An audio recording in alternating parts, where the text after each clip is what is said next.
Então, bom dia a todas e todos que estão aqui. Eu sou Tainá Bittencourt, sou especialista em mobilidade urbana do projeto Acesso Cidades, que organiza esse evento aqui. O Acesso Cidades, que é um projeto coordenado pela Frente Nacional de Prefeitos, em parceria com a Confederação Nacional de Fundos de Cooperação e Solidariedade da Espanha e a Associação Nacional de Cidades Italianas, em grande parte financiado pela União Europeia. E o projeto tem como objetivo qualificar as políticas de mobilidade urbana no Brasil a partir de atividades como essa, de troca de experiências entre municípios e de diferentes atores que atuam na área de mobilidade urbana, né? Instituições de pesquisa, academia, iniciativa privada, organizações sociais, enfim. E também de atividade de capacitação de municípios para implementação de políticas voltadas à mobilidade urbana sustentável, à promoção da acessibilidade e principalmente de políticas voltadas à redução de desigualdades sociais, raciais e de gênero. Então, a ideia hoje é construir uma mesa redonda mesmo de discussão sobre ferramentas inovadoras para a gestão da mobilidade urbana a partir de diferentes perspectivas, né? Nessa perspectiva aí multissetorial. Então, começar com algumas apresentações iniciais de debatedores convidados aqui hoje, para trazer essas diferentes experiências. Então, passar para um momento um pouco mais horizontal de discussão com as perguntas entre os próprios debatedores e também de todas e todos que estão nos assistindo remotamente, que podem enviar perguntas a qualquer momento pelo chat. Então, a ideia é começar com uma apresentação inicial do Rafael Pereira, que é pesquisador do Instituto de Pesquisa Econômica Aplicada, do IPEA, que vai falar um pouco sobre indicadores de acessibilidade e a importância de incorporá-los no planejamento urbano e de transportes, né, a médio e longo prazo. Depois a gente passa para a gestão de mobilidade urbana a curto e médio prazo por meio do Big Data, né, principalmente a partir de ferramentas de análise e visualização de dados apresentadas pela Reolide Santos, que é gerente comercial da empresa Cipópolis, e depois trazer o poder público para o debate com a Marília Pina, que é da Autarquia de Trânsito e Transporte de Recife, e que está à frente da pesquisa Origem e Destino, que é quase 100% digital, né, que é uma ferramenta importante para conhecer os padrões de deslocamento e embasar políticas públicas, né, baseadas em evidência. E depois com o Faustino Gomes, que é presidente de Transportes Metropolitanos de Lisboa, para nos dar a perspectiva do planejamento na escala metropolitana e também da importância da cooperação a nível local e internacional para fomentar a inovação na mobilidade urbana, especialmente com ferramentas voltadas aos usuários. Queria avisar também que o evento está sendo gravado, acho que essa mensagem já apareceu quando vocês estavam entrando aqui na sala do evento. Essa gravação é para fins de registro e também para dar a oportunidade de quem não pôde estar presente aqui conosco hoje, ao vivo, também ter acesso a essa discussão posteriormente. Então, para aquecer e introduzir esse debate inicial, eu gostaria de agradecer a presença e passar a palavra para a prefeita de Praia Grande, Raquel Auxiliadora Chini, que já foi secretária municipal de transportes da prefeitura de Praia Grande antes de ser prefeita, né, Raquel? E ocupa a vice-presidência de mobilidade ativa da FNP para fazer umas considerações iniciais e logo após passar a palavra para o Carlos Oliveira, que é ministro conselheiro da União Europeia em Brasília, especialmente com foco em temas que a gente vai discutir aqui hoje: indústria, mercado digital e mobilidade. Então, por favor, prefeita Raquel, a palavra é sua. Bom dia a todos e a todas. Eu, como prefeita de Praia Grande, relembrando, né, minha experiência como secretária municipal de transportes. Aliás, eu passei por várias pastas ao longo da minha vida profissional, mas foi a pasta que mais trabalhamos, né?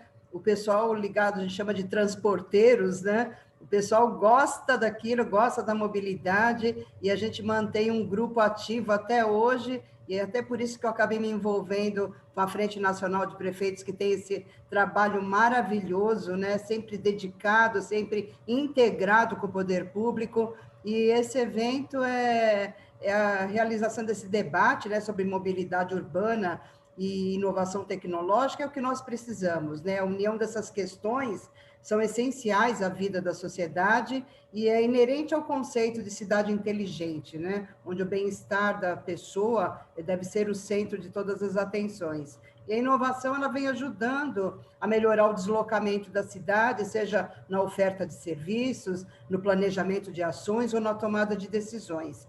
Em Praia Grande, nós contamos com um centro de tecnologia com mais de 3.000 câmeras que é um centro integrado de comando e operações especiais, com ação em tempo real com polícia militar, polícia civil, trânsito, guarda municipal, agentes de transporte. Então, o cidadão ele conta com todas essas informações, câmeras OCR, sistemas inteligentes, e tem aplicativos em tempo real para utilização do transporte, o bilhete único que tem desde 2000 aqui na cidade, começamos em 97, integrando o transporte público municipal ao intermunicipal, não só barateando o custo do deslocamento, mas também facilitando a vida de toda a região metropolitana da Baixada Santista.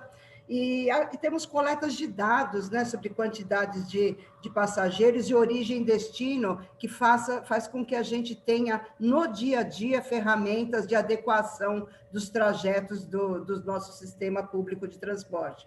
Então, existem inúmeras tecnologias, eu acredito até que Praia Grande tem uma Ferrari e não consegue usar toda essa potência do veículo, e esse debate é sempre onde a gente cresce, onde a gente acrescenta algumas coisas na nossa cidade. Então, eu desejo uma boa mesa redonda para todos, um prazer enorme estar aqui, e vamos trabalhar, né, que é o que a gente está precisando. Obrigada, gente, uma boa reunião para todos. Obrigada, prefeita Raquel. Acho que é importante tocar nesse ponto, né? Que são os dados, mas também a capacidade técnica das prefeituras para, de fato, trabalhar com esses dados e formular evidências aí e análises para embasar políticas públicas, né? Sim. Então, obrigada, prefeita Raquel. Passo a palavra para o Carlos Oliveira para saudar a todos em nome da União Europeia. Muito bom dia, minhas senhoras, meus senhores. Espero que me estejam a ouvir corretamente. Quando nós estamos nestas sessões digitais, surge sempre essa dúvida se estamos a ser bem ouvidos.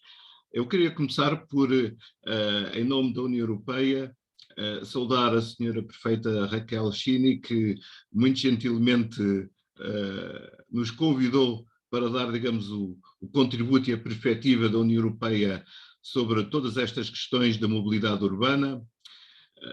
Não é por acaso que nós estamos na semana que se segue àquele grande evento em que discutimos, digamos, questões muito importantes sobre o futuro do planeta e, na realidade, as questões de mobilidade urbana, e em particular em países como o Brasil, que concentram uma boa parte da sua população nas aglomerações urbanas, as questões da mobilidade são absolutamente essenciais.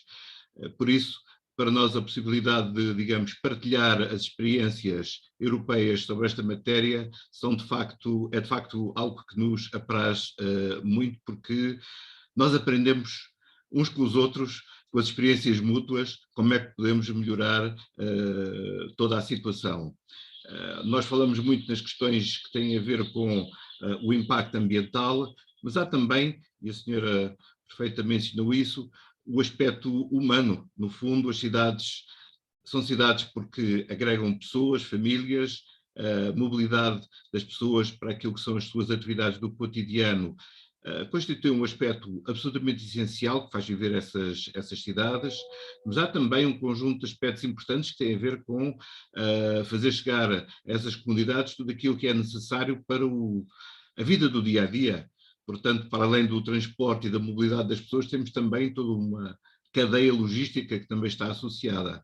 E de forma que, digamos, esta questão interliga-se com todo um vasto leque de assuntos que têm a ver com questões de planeamento urbano, questões de atividade económica e, portanto, é para nós muito interessante recolher também aquilo que são as opiniões e os pontos de vista expressos pelos vários oradores neste painel.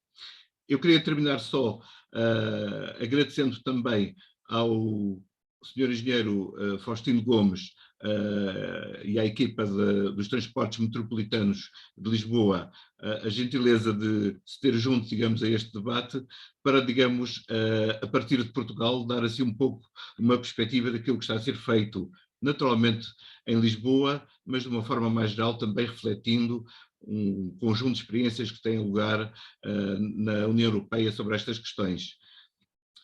Desejo a todos uma troca de impressões muito frutuosa eu pessoalmente vou estar a seguir também com muita atenção, porque precisamente as questões de mobilidade, de uma forma mais geral, é um dos aspectos que eu tenho o privilégio, digamos, de tratar aqui sim em Brasília, representando de alguma forma aquilo que é, digamos, o interesse que a União Europeia também tem sobre como é que estas questões estão a ser desenvolvidas no Brasil. A todos, uma boa sessão e muito obrigado por esta oportunidade. Obrigada a você, Carlos, por ser parceiro do projeto Acesso Cidades em várias atividades. Então, dadas essas considerações iniciais, queria passar a palavra para o Rafael Pereira, que é sociólogo de formação e doutor em geografia pelo Transport Studies Unit da Universidade de Oxford, pesquisador do Instituto de Pesquisa Econômica Aplicada, o IPEA, e coordena o projeto Acesso Oportunidades, o projeto que plantou a sementinha para o projeto Acesso Cidades, né, Rafael? E que tem várias interfaces com o trabalho que a gente está fazendo aqui. Bom, gente, muito obrigado pelo convite, Tainá, a Frente Nacional dos Prefeitos e parceiros europeus. Eu fico muito contente de abrir o começo das discussões, depois da fala da Raquel e do Carlos. Eu vou falar então um pouquinho rápido sobre o projeto Acesso Oportunidades, que, como a Tainá falou, foi uma pequena sementinha que ajudou a FNP a elaborar o projeto do Acesso às Cidades.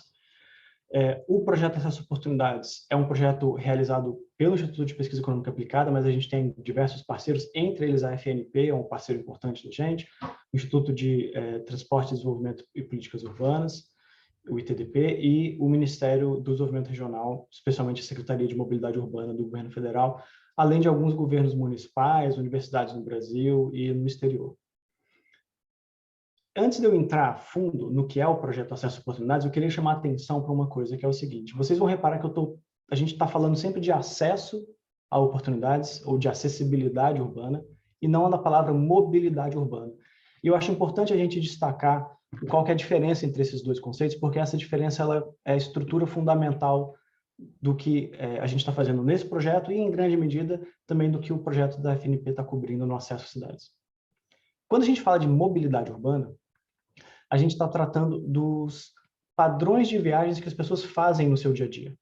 Então, que horas você sai de casa? Quantas viagens você faz? Que meio de transporte você usa? Quanto tempo você gasta no trânsito? Então, isso é o seu comportamento diário observado. É o que você fez. O conceito de acessibilidade ele não é tanto o comportamento da pessoa, mas é o potencial, é a facilidade da pessoa acessar oportunidades caso ela tenha interesse. Então, não é quanto tempo você demora para ir até o hospital no seu dia a dia. Se você fosse até o hospital, quanto tempo você demoraria? Não é quanto tempo você gasta para chegar até o seu emprego, mas num determinado quantidade de tempo, digamos em 30 minutos, quantos empregos você conseguiria acessar se você precisasse, né? Usando o sistema de transporte público disponível, o local onde você mora e considerando a forma como esses empregos estão distribuídos no espaço.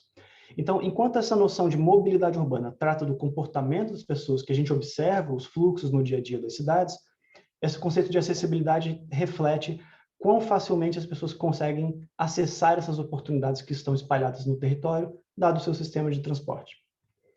Para essa diferença ficar muito clara, eu gosto muito de trazer essa foto, que são duas fotos que, curiosamente, são na cidade do Rio de Janeiro, mas vocês vão reconhecer essas fotos, cenários urbanos muito familiares nas suas cidades. Essa foto da esquerda é um pedaço da cidade do Rio de Janeiro, ali no bairro da Barra da Tijuca, onde você tem grandes e largas avenidas com altíssimo fluxo de veículos automotores em alta velocidade. Então, você tem muito movimento, você tem muita velocidade, muito fluxo de automóveis ali. No entanto, se você coloca um pedestre ali naquele canteiro central ou naquela calçada da esquerda, aquela pessoa vai ter muita dificuldade de alcançar uma escola, um centro comercial, um posto de saúde, assim por diante. Porque, como vocês podem ver pelos retratos, isso é um pedaço de urbanismo altamente orientado ao automóvel, com baixa densidade de ocupação do uso do solo e muita infraestrutura para automóvel e pouca para pedestre. A foto da direita fica no centro do Rio de Janeiro, mas isso poderia ser o centro de qualquer cidade média e grande no Brasil ou na Europa, e você vê que é uma região que, prestando atenção, tem uma estação de metrô ali atrás, tem um posto de ônibus, você tem alta densidade de áreas residenciais, áreas comerciais. Então, é uma região onde, mesmo que a pessoa não use o automóvel, ou mesmo não usando o transporte público, em pouco tempo, a pé, a pessoa consegue acessar uma grande quantidade, uma grande variedade de serviços, de áreas residenciais, de escolas, oportunidades de trabalho e assim por diante. Esse conceito de acessibilidade, no fundo, ele é poderoso porque ele não é um conceito de transporte urbano. Ele não é um conceito de urbanismo ou de planejamento urbano. Ele é um conceito que junta tudo isso ao mesmo tempo. Ele consegue articular o que é o seu sistema de transporte e o que é o seu sistema de planejamento urbano, tudo junto e misturado.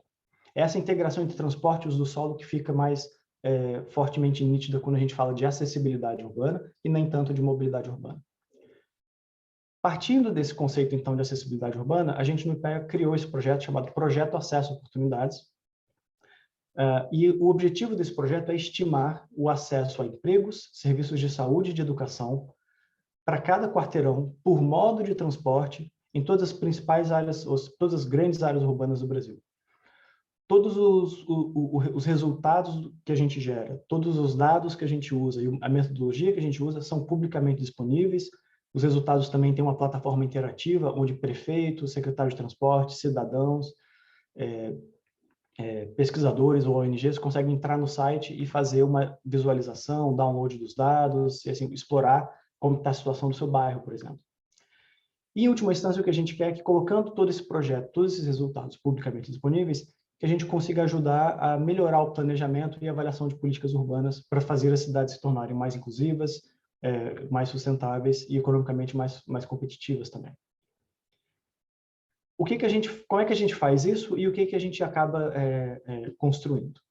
Para gerar isso, a gente está misturando dados de imagem de satélite da NASA para captar a topografia das cidades, a gente usa dados do censo demográfico para saber onde moram as pessoas e qual que é a faixa de renda, se elas são homens, mulheres, brancas, negras, jovens ou idosas. E a gente combina dados geolocalizados de onde estão as escolas, onde estão os hospitais, onde estão os empregos. Para a gente, a parte mais importante aqui é essa caixinha aqui de cima, que é o que a gente chama de GTFS.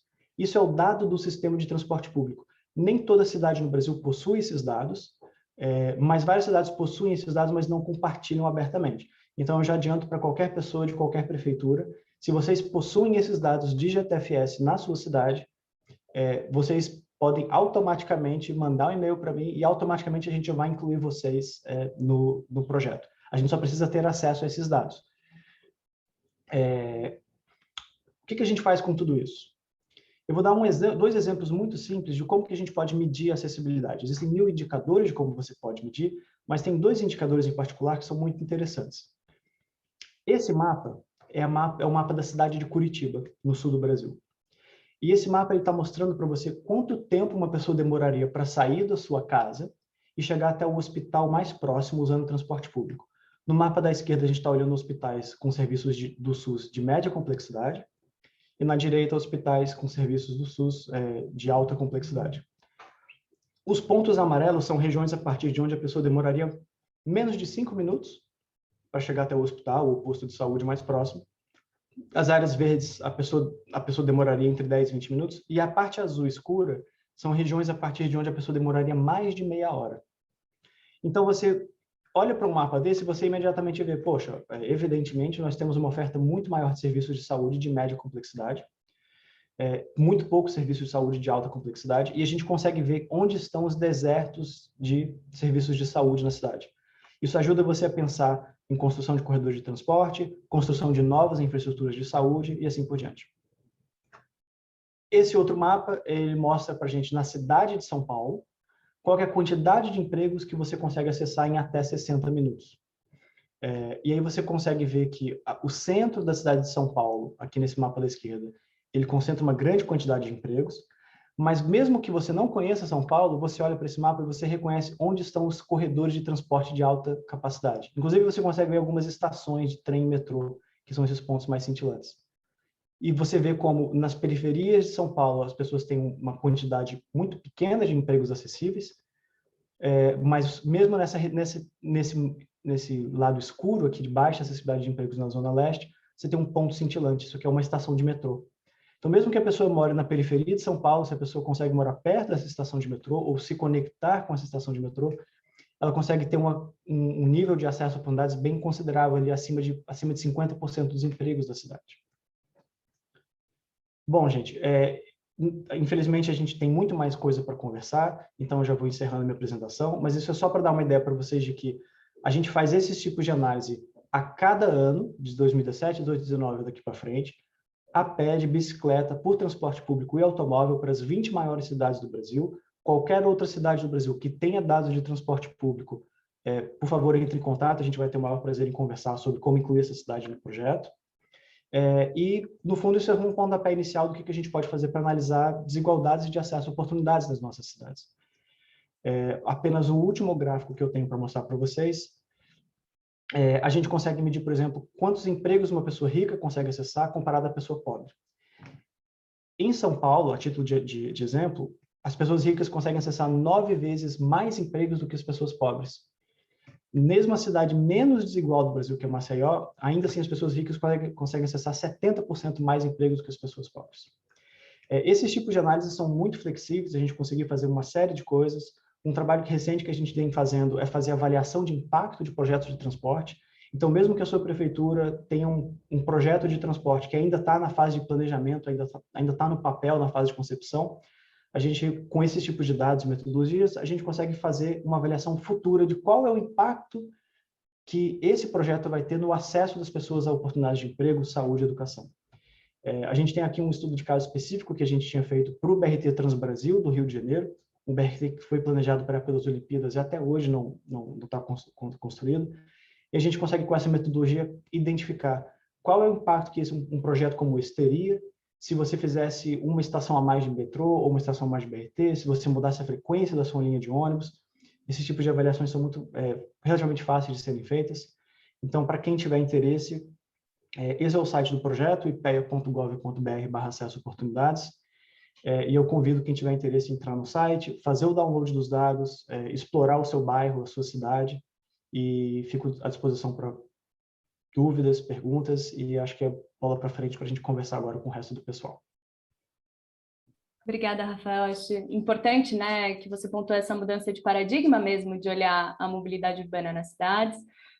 E também você fez o pedido, né, dos municípios que têm GTFS mandar para vocês. Eu faço pedido dos municípios que não têm GTFS e que querem desenvolver esses dados, inclusive ser incluídos no projeto Acesso Oportunidades, que entrem em contato com a gente do projeto Acesso Dados, que a gente está com uma parceria com o IPEA também, mas principalmente com o ITDP, que foi mencionado aqui já, para capacitação de municípios na criação desses dados e utilização, além de dados de GTFS, de bilhetagem, de GPS, e com esse gancho de Big Data, eu passo a palavra para a Aurélie dos Santos, que vai falar um pouquinho desses dados que a gente comentou aqui, que é a Aurélie, que é mestre em Ciências Políticas, Estratégias Territoriais e Urbanas pela Sciences Po de Paris, é gerente comercial na empresa Cipópolis, que é focada em inovação e trabalha com análise, processamento, integração e visualização de dados voltados às cidades inteligentes e com diversos projetos com o poder público, principalmente aqui no Brasil. Então, Aurélie, a palavra é sua. Bom dia. Estão me ouvindo? Estão vendo minha tela? Está tudo certo? Beleza. Então, bom dia a todos. Em primeiro, muito obrigado pelo convite. O que eu ouvi agora, o que eu vi foi super interessante, tem muita sinergia com o que a gente faz de ferramenta para mobilidade. Então, estou bem feliz. Meu nome é Aurélie, então sou gerente Smart Cities na Green4T. Se vocês repararam, eu tenho um pequeno sotaque, sou francesa, mas filha de um lisboeta, então, de ver todos esses portugueses também aqui, é bem bacana.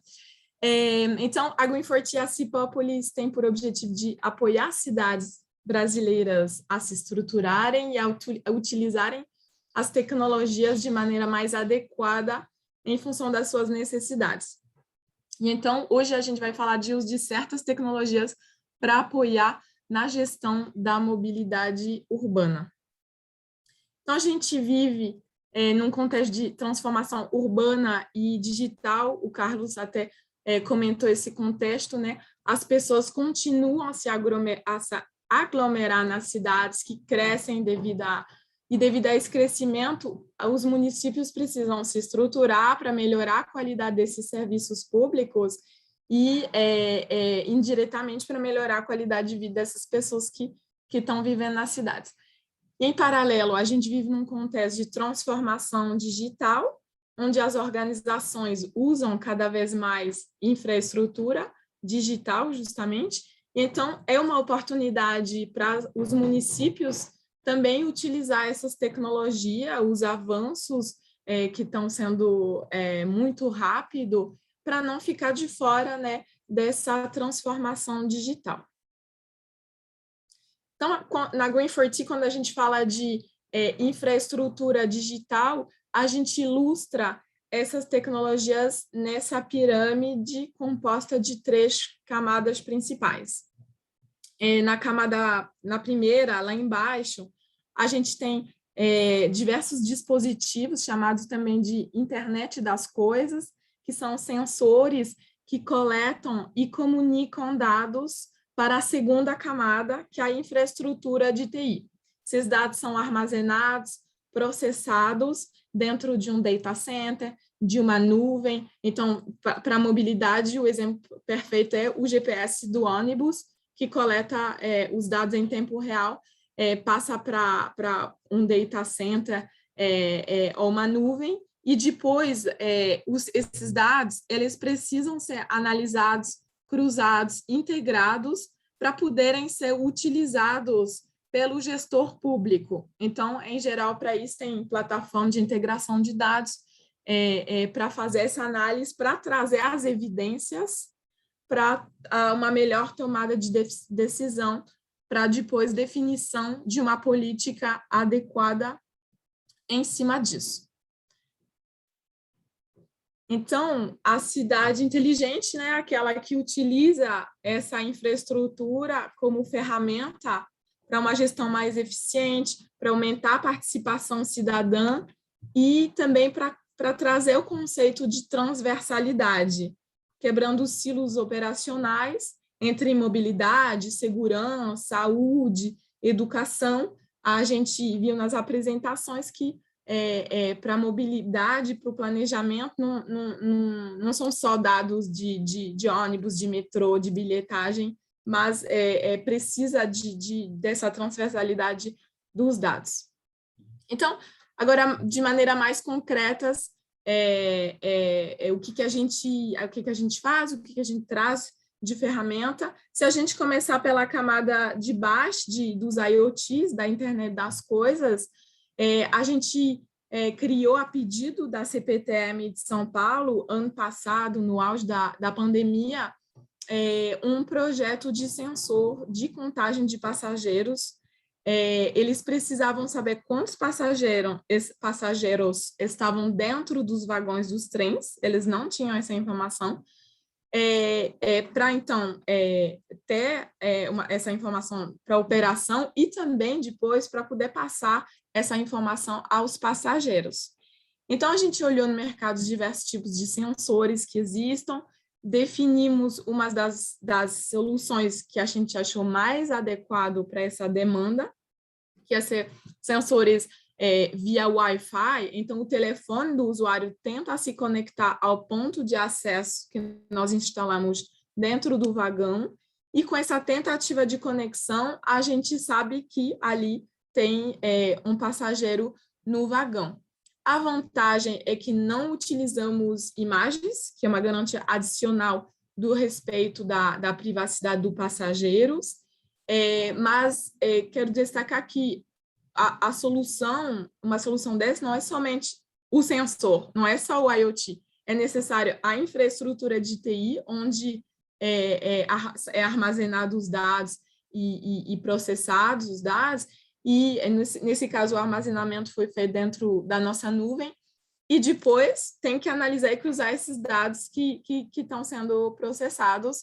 Então, a gente montou também o dashboard acessível para a gestão operacional e acessível depois para o usuário. Então, a gente vê que uma solução dessa precisa dessas diversas camadas de tecnologia digital. A gente tem também uma ferramenta chamada Transit, que nós desenvolvemos, e a gente utiliza dados, tira informações para operação e gestão do transporte público via ônibus. A gente trabalha com dados de fontes abertas, ou dados que os órgãos públicos possuem, né?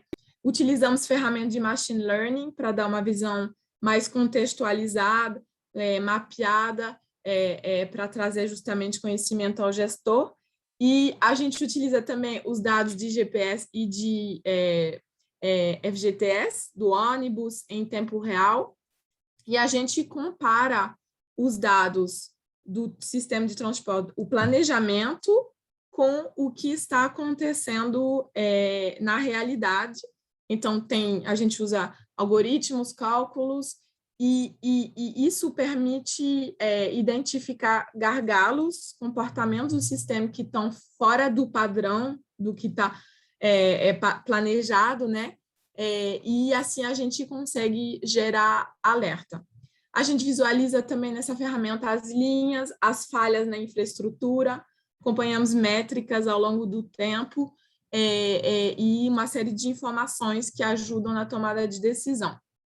Podem ser gerados diversos relatórios, por exemplo, da oferta da frota, relatórios de velocidade média, podendo comparar datas diversas, comparar com, a gente vê à direita, comparando horários de pico da manhã, da tarde, de hoje, de há 6 anos atrás, de 2 anos atrás, em função da quanto tempo que a gente está analisando os dados. E para essa aferição de velocidade média, pode ser feita em visualizações diferentes, por gráfico, com mapeamento das linhas, com cores diferentes, que permitem destacar onde exatamente está o gargalo e permitir ao gestor público trabalhar no viário ou na adequação da rota de maneira mais exata, né, para melhorar a velocidade do transporte público. Porque, às vezes, o que gera o gargalo não é um engarrafamento, é a curva, por exemplo, que o ônibus precisa fazer numa esquina. E à direita, vocês podem ver um caso real de uma linha que tem um gargalo a partir de algumas esquinas que o ônibus precisa ir muito devagar para poder fazer essa rota. Então, a ferramenta permite que seja mais fácil identificar o gargalo para mudar o trajeto. Ele pode fazer uma curva, talvez em outra avenida, numa rua, às vezes, que não tem uma escola, que aí também precisa ir mais devagar. O Transit, ele está aqui para justamente apoiar essa tomada de decisão. E, como são bastante informações geradas pelo Transit, a gente também tem uma API que permite passar as informações para o público. Então, a gente criou o que chamamos de painel público, que permite repassar, comunicar essas informações aos usuários. É o gestor público que define o que ele quer passar do Transit para o público. E, por exemplo, nesse exemplo, a gente pode ver que o usuário ele pode comparar a velocidade do transporte que está em algum corredor ou numa via compartilhada com os veículos, né? Então, isso é a partir de uma API que a gente disponibiliza também para o gestor público. E a gente está num contexto de começo de políticas públicas de substituição da tecnologia dos ônibus por diesel por ônibus elétricos. Então, a gente criou esse painel de emissões que calcula o quanto o sistema de transporte público de São Paulo emite de poluente. São Paulo tem metas anuais, né? Então, esse painel permite que ele segue essas metas e que ele vê como a substituição por ônibus elétrico impacta no nível de poluição. e o algoritmo que a gente criou nesse painel, ele considera dados de rota, por exemplo, o traçado, a elevação, né, o relevo da via vai fazer, se sobe, vai emitir mais poluente, dados de operação, qual é a velocidade nos diversos trechos, e as viagens que foram realizadas, e também dados de frota, porque a gente precisa considerar o tipo de veículo, em função da tecnologia do motor, do ônibus, a emissão de poluente vai ser diferente em função da data de fabricação, do combustível utilizado na viagem computada. Então, para desenvolver isso, essa metodologia foi utilizado um sensor no veículo para acertar exatamente o cálculo do algoritmo, e hoje a gente só utiliza o algoritmo, não precisa mais de sensor.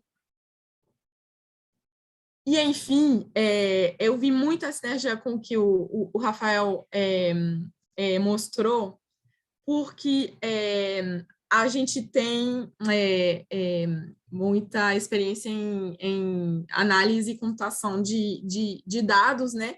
E a gente viu que a gente podia apoiar o gestor público com mais integração de dados, além dos dados que a gente usa para o Transcity, que são mais ligados à mobilidade urbana. Então, a gente está desenvolvendo uma plataforma chamada PlanCity, que integra dados que vão além da mobilidade, pegando qualquer tipo de dado que pode gerar informação em mapa, em tabela ou gráfico. Então, dados em planilha Excel de localização de árvore, dados consolidados ou em tempo real do sistema de semáforo inteligente, cruzados com dados do IBGE, socioeconômicos, faixa etárias, para ver o impacto na população de uma política pública ou do que está sendo planejada. Então, podem ser dados também estaduais, federais, ou até mesmo dados provenientes de atores privados, como o Waze ou a Climatempo.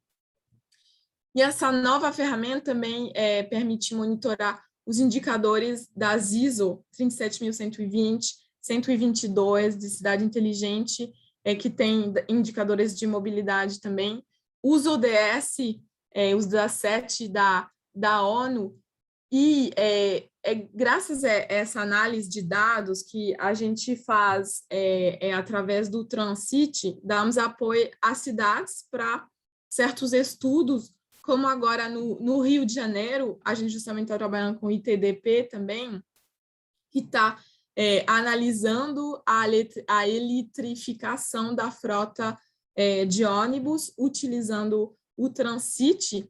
A BH Trans também, em Belo Horizonte, utilizou o Transcity para medir o impacto na velocidade do ônibus, mudando o tempo semafórico e comparando com o antes e o depois dessa mudança. E às vezes você muda numa avenida principal o tempo de semáforo, mas o impacto ele está na região toda, em vários quarteirões paralelo. Então, o Transcity também permite visualizar esse impacto com todos os dados históricos dentro do Transcity. E a gente também trabalhou no IEMA para esse painel de emissões de poluente. O tempo vai passando, eu acho que está chegando ali. Eu espero ter conseguido valorizar, né, os benefícios de uso da tecnologia para as cidades, no modo geral, mais no âmbito da mobilidade. A gente pensa as nossas ferramentas baseadas em dados para ajudar na tomada de decisão, para melhorar o sistema como um todo, e se tem alguma prefeitura que está também assistindo aqui, querendo trabalhar com a gente, querendo utilizar os dados, que em geral não são utilizados por falta de capacidade técnica, a gente está aqui para apoiar as cidades brasileiras. E portuguesa ou outras. Obrigada, gente. Obrigada, Aurelia. Acho que é acho que é importante trazer essa perspectiva da utilização de dados desde solução de problemas muito simples, né, de equações de curtíssimo prazo, né, mudar o itinerário do ônibus, né, ao invés de subir uma rua, subir uma outra rua, Exato. até de mudanças muito estruturais da rede, né, como a criação de corredores de ônibus, como você comentou, né, e acho que é muito importante, eu queria ressaltar, inclusive, que acho que o objetivo desse painel é encontrar sinergias, como você falou, né? Sinergias entre esses diferentes atores que estão pensando em mobilidade, pensando em inovação, especialmente na mobilidade. E nisso que você falou, né, da importância de integração e complementação de métodos e dados de naturezas muito distintas, né? Que você falou ali de GPS, bilhetagem, e dados do censo demográfico, acho que é um ótimo gancho para a gente chamar também a Marília Pina, que vai falar um pouco da pesquisa Origem Destino, que traz as informações do indivíduo, né, que são especialmente importantes quando a gente está falando de planejamento de políticas públicas voltadas à redução de desigualdades, que foi um tópico que foi abordado pelo Rafael e também por você. Então, queria passar a palavra para a Marília, que é engenheira civil, especialista em engenharia de tráfego, é gerente-geral de mobilidade humana da Autarquia de Trânsito e Transportes da cidade de Recife, e, como eu falei, está à frente da 3ª edição online da pesquisa Origem Destino e do Plano de Mobilidade Urbana de Recife. Então, Marília, por favor. Vamos lá, pessoal. Primeiramente, eu gostaria de agradecer o convite de apresentar a pesquisa de Origem Destino, que eu digo que é meu 3º filho, né, que a gente se empenha desde 2015, que a gente está à frente da pesquisa. Como a Tainá falou, estamos na 3ª edição, né, eu vou apresentar aqui, fazer um breve histórico dos motivos da gente ter criado essa metodologia, né, e que está dando muito certo aqui na cidade. Deixa eu só compartilhar a tela.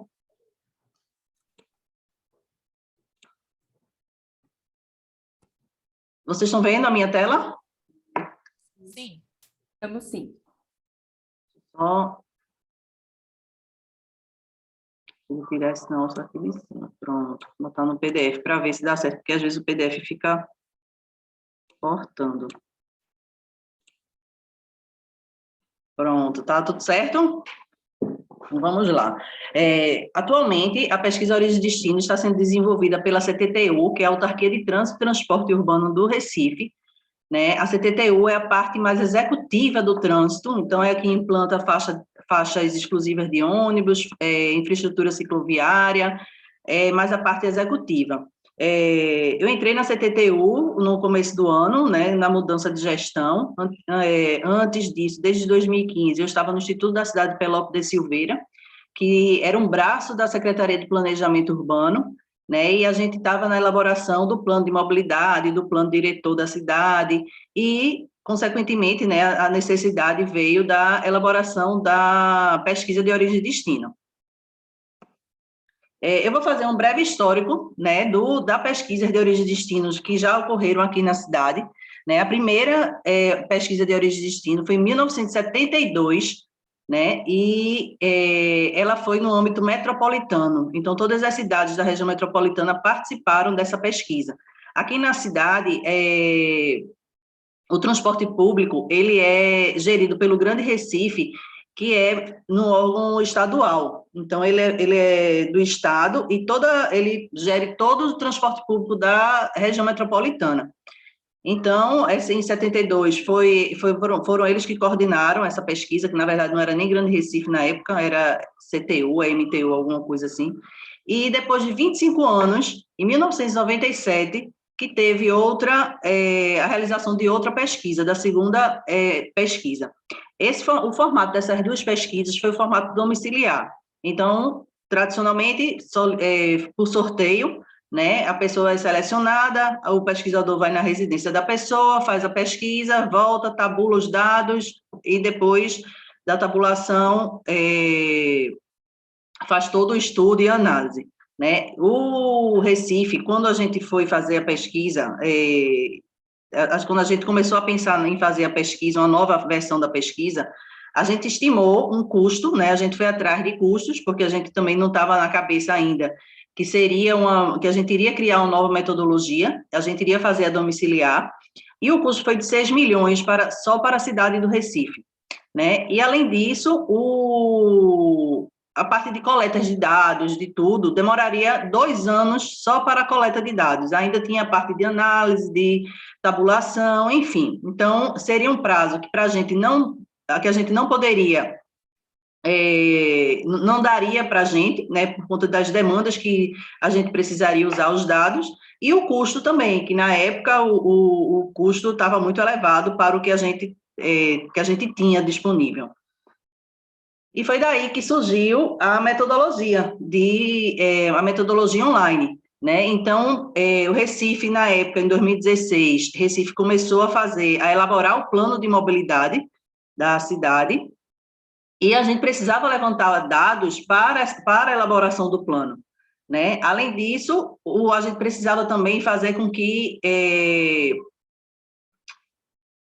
a pesquisa origem e destino é uma ferramenta importantíssima para a gente conseguir esses dados, né? Só que aí surgiram as dificuldades, como eu falei, que é o custo da execução da pesquisa, recursos humanos, que a nossa equipe do plano de mobilidade era muito reduzida, a gente tinha 5, 6 pessoas, o plano de mobilidade foi elaborado com a equipe técnica da prefeitura, a gente não contratou nenhuma empresa, não fez licitação de nada, foi tudo equipe técnica da prefeitura, né? E o tempo da realização da pesquisa, que, como eu falei, a gente precisava para a elaboração do plano.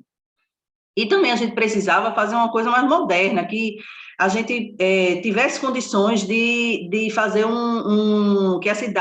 que a pesquisa entrasse na rotina da cidade. E foi daí que a gente teve a ideia, vamos tentar fazer por uma metodologia online, ver se as pessoas conseguem responder.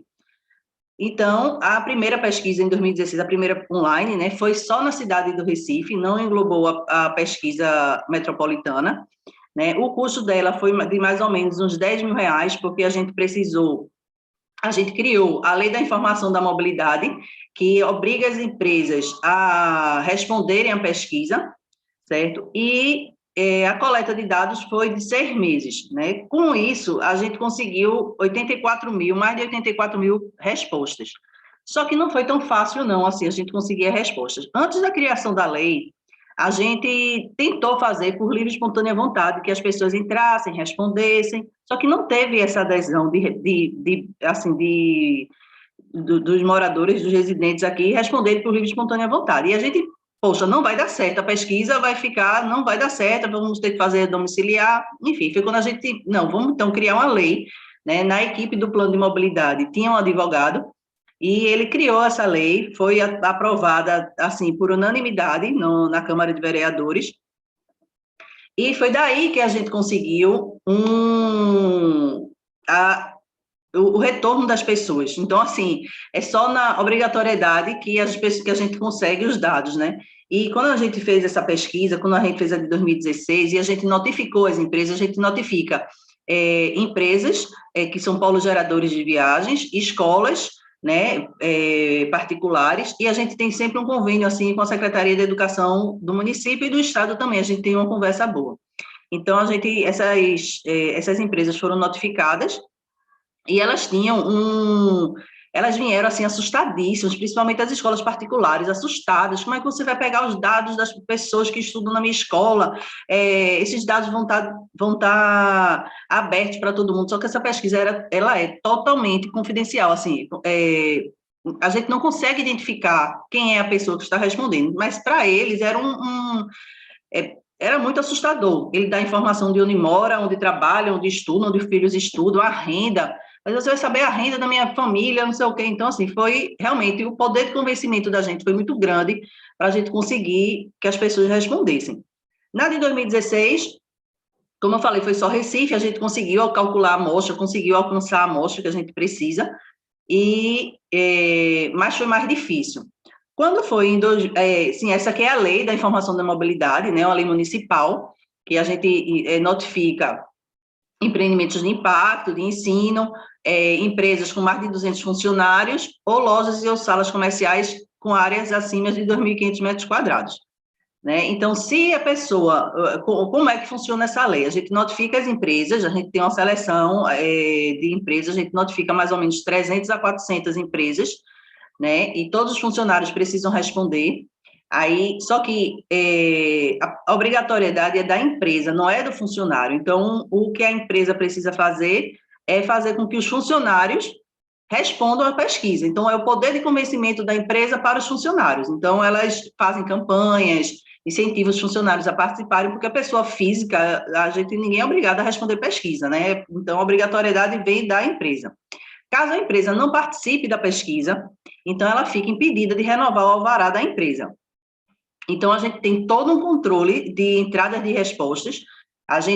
Elas precisam responder a nossa notificação com a lista de códigos, porque no final da pesquisa é gerado um código individual para cada resposta. Então, ela precisa informar todos os códigos dos funcionários. Então, o funcionário responde, gera o código, envia para o coordenador que está à frente da pesquisa lá na empresa e nos retorna com a lista dos códigos, né? Então, o nosso controle é esse. Então, se ela não enviar a resposta não enviar a resposta para a gente, então a gente bloqueia, manda para a secretaria responsável pelo alvará, pela renovação de alvará de empresas, e ela fica impedida. Até ela responder a pesquisa, ela está impedida. Quando ela for renovar o alvará, diz assim, não, você está impedida de renovar. Aí a pesquisa está sempre aberta, a gente não fecha a pesquisa, então fica o ano inteiro aberta, né? A gente, no início, quando a gente começa a pesquisa, a gente tem um controle maior para alcançar a amostra, para fazer os nossos estudos, mas ela fica sempre aberta. Então, se a pessoa não participou da pesquisa na época que foi notificada, ela vai renovar o alvará, não vai conseguir e ela pode responder a qualquer momento, né? Mas a gente tem sempre uma forma de falar com a empresa para não dizer isso, porque senão ela vai dizer, então não vou responder agora não, depois quando eu for renovar o alvará, eu respondo. Mas a gente tem todo esse poder de convencimento, é muito grande, não é fácil. E quando foi em 2016, a gente elaborou por conta do plano de mobilidade, e em 2018, como eu falei, Recife a região metropolitana do Recife é muito integrada, né? Então, aqui, esse cinzinha mais escuro é o mapinha da cidade do Recife, e aqui é o resto é tudo da região metropolitana. Essas divisões aqui são as zonas de tráfego, né? Então, Olinda, que é aqui, que é colada com Recife, a gente chama que são cidades irmãs. Então, a gente não consegue nem sentir, se um turista vier aqui, ele não consegue nem sentir que está entrando em outra cidade, porque elas são muito unidas. E muita gente que trabalha no Recife mora em Olinda, mora em Camaragibe, que é essa outra área daqui, em São Lourenço, em Jaboatão. Então, o fluxo interno do Recife carrega muito os outros municípios. E a gente precisava também fazer uma pesquisa metropolitana, até porque esses municípios também precisavam fazer o plano de mobilidade.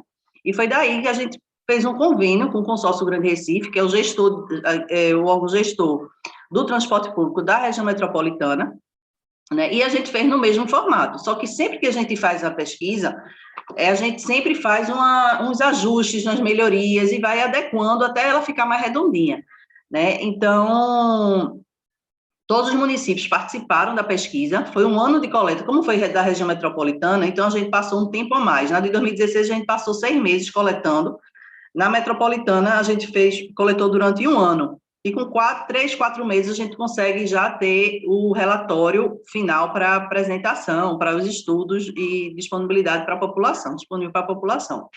Então, na pesquisa de 2018, conseguimos mais de 208 mil respostas, né, o que corresponde a 5,24% da população da região metropolitana, e no Recife, desses 208 mil, 86.900 foram pessoas do Recife, que corresponde a 5,31% da população, e mais de 40% da amostra que conseguimos. E como é que a gente calcula essa amostra, né? A nossa amostra, o extrato da amostra é feita por zonas de tráfego e por faixa de renda. São 7 faixas de renda que a gente precisa alcançar uma amostra mínima, com essa fórmula daqui, né? Estatística para cada zona de tráfego. Então, nós temos um controle diário dessa amostra para saber qual é a zona de tráfego que não estão respondendo, assim, não tem uma quantidade boa de respostas. Então, a gente vai lá, vê o que é que precisa, então a gente vê se tem alguma empresa perto, se tem alguma escola perto, que a gente possa notificar, ou então possa fazer alguma ação próxima da comunidade, enfim, de alguma área da zona de tráfego, e para conseguir alcançar a amostra, né? Porque tem muitas zonas de tráfego principalmente na região metropolitana, que não tem nem quase população. Os outros, Recife não tem área rural, ela é só urbana, mas nos outros municípios tem muita área rural. Então, assim, a população, para a gente conseguir chegar com essa metodologia online, muitas vezes as pessoas não têm celular, muitas vezes as pessoas não têm acesso à internet. Então, às vezes, a gente precisava fazer alguma ação em campo. Então, a gente vai na comunidade, além da gente divulgar com panfleto, com cartazes, faixas, em algumas áreas, não são em todas, a gente montava um standzinho, né, numa área que a gente estava achando o retorno pequeno, e faria com que a gente faz com que as pessoas respondam na hora. A gente leva computador, leva tudo, a gente não faz manual no papel, né? Então, quando a Tainá falou que ela não é 100% online, ela é 100% online, mas às vezes a gente precisa fazer essas ações no campo para as pessoas com um nível mais baixo conseguirem conhecer a pesquisa e participarem, mas elas participam no computador, a gente leva tablet, leva toda a estrutura que precisa, mas as pessoas que respondem. A gente nunca fez no papel, não. A gente tentou fazer, na verdade, mas não deu certo, porque a pesquisa realmente ela é muito grande. Ela tem muito... se você respondeu isso, responda isso. Se não respondeu, responda aquilo. Então, tem muito encadeamento que fica impossível a gente fazer ela no papel. E chegou agora de 2021, que a gente achou que era um momento, a gente estava querendo fazer a cada 2 anos a pesquisa, só que o ano passado, infelizmente, a gente passou por essa situação, né, pandêmica, e a gente deixou para, quando a gente melhorasse a flexibilização, abrisse mais as atividades, a gente faria uma nova pesquisa. E aqui no Recife a gente já está bem mais tranquilo em relação à pandemia, né? Já flexibilizou muitas atividades, tem restrições de poucas agora, e a gente começou a pesquisa faz um mês, a pesquisa de 2021, para identificar agora o motivo dessa pesquisa. A gente tem que sempre achar o motivo, para não estar fazendo também pesquisa sem necessidade. Então, a gente criou a de 2021, né? Começou a de 2021, bem mais redondinha do que a de 2018 e a de 2016, tá? Com perguntas, tem mais perguntas, a pesquisa ficou mais longa, mas a gente consegue identificar muita coisa, assim, no deslocamento da cidade, que a gente, às vezes, não conseguiria nas anteriores. Por exemplo, na de 2016, a gente só perguntava dados de trabalho e de educação. Na de 2018, a gente adicionou serviços, compras e saúde. E agora, na de 2021, a gente acrescentou lazer. Então, a gente consegue identificar agora todos os deslocamentos possíveis da população, né? Então, a gente pergunta onde foi o seu atendimento de saúde, para onde você foi no lazer, para onde você fez as compras, de que horas, qual foi o modo de transporte que você utilizou do último dia útil. E, calculando a amostra, a gente vai ter a necessidade de aproximadamente 35 mil respostas para o Recife. A gente sempre consegue um número bem maior, né? Porque tem zonas que respondem muito mais do que precisa, né? Então, a gente vai chegar aí a uns 50 mil respostas, eu acho. E a nossa previsão, a gente começou faz um mês, a nossa previsão é concluir em fevereiro, a gente já ter o relatório, né? Esse aqui é um compromisso nosso com o prefeito. E aqui, eu coloquei aqui esse gráficozinho, que é o nosso gráfico de acompanhamento diário, né? Então, a gente vai zoneando, a única coisa manual que a gente tem é o zoneamento. Então, porque como a gente faz a amostra por zonas de tráfego, então a gente precisa zonear. Eu sou meia do tempo mais antigo, assim, por mais que eu seja mais nova, mas eu não confio muito numa coisa muito automática em relação a, por exemplo, zoneamento. Então, a gente tinha um software que fazia o zoneamento automático das respostas, mas eu nunca gostava. Toda vez eu ia lá conferir, não sei o que, tinha alguma coisa ou outra que precisava ajustar. Eu disse, esse ano eu preciso, eu que estou à frente 100%, então eu quero fazer realmente manual. Então, todos os dias a gente baixa o banco de respostas do dia anterior. Então, hoje a gente já baixou o banco de respostas de ontem e vai zoneando. Então, a gente sempre tenta fazer o zoneamento, a gente faz o zoneamento do trabalho, todos esses desses motivos de deslocamento. E esse ano a gente tem também a distância, que a gente também não tinha. A gente vai ter a distância do local de trabalho, do local da educação, A gente só não tem o do local de saúde, porque a gente não perguntou o endereço da saúde, desses outros motivos. A gente perguntou qual era o bairro, porque a gente vai fazer um macro zoneamento desses outros motivos, porque muita gente não vai saber qual é o endereço exato do local de saúde, do local de compras, né? Então, a gente vai fazer uma análise mais macro desses motivos. E aqui está o nosso gráfico de acompanhamento, né? Em um mês, a gente conseguiu 12 mil, na verdade, a gente chegou hoje a 13 mil respostas, né? Em um pouco mais de um mês. E aqui mostra a importância da notificação, da lei que a gente precisou criar. Aqui foi o lançamento, foi no dia do lançamento, nós fizemos coletiva de imprensa com secretários, saiu na internet, a gente fez entrevistas com rádio, com televisão, e a gente só conseguiu 170 respostas. Aí foi esfriando, e aqui a gente enviou as notificações das empresas. Quando as empresas, aqui mostra quando as empresas começaram a responder e iniciar a resposta ainda muito lento, né? E esses laranjinhas são os feriados e finais de semana, e aqui mesmo começou as pesquisas as empresas responderem com mais força, né? Então, vem aqui, aí teve o feriado de 1 de novembro, aí baixou muito, então, sempre que tem feriado, a sexta-feira, por exemplo, é sempre muito baixa. E aí a gente vai acompanhando diariamente, até a gente conseguir a amostra que a gente precisa, né? Com esse nosso acompanhamento. E aqui eu trouxe também alguns trabalhos que já fizemos utilizando os dados da pesquisa OD, né? Então, a gente, durante a pandemia, a gente foi muito solicitado para conseguir identificar como estava sendo, na verdade, como era antes da pandemia o deslocamento das pessoas. Então, a gente fez um estudo da Macrozona 1, que é o centro do Recife, né, da parte do comércio, porque eles queriam voltar para as atividades, mas a gente precisava fazer um estudo mais específico de que horas eles começavam a trabalhar, quem eram as pessoas, de onde elas vinham, qual era o modo de transporte que elas utilizavam, e a gente fez um estudo muito legal, e a gente conseguiu identificar que não tinha condições do comércio voltar naquela época, por conta de que muitas pessoas utilizavam o transporte público estava reduzido ainda estava aquele sufoco, então a gente mostrou que não tinha condições do comércio voltar na época que foi feito o estudo.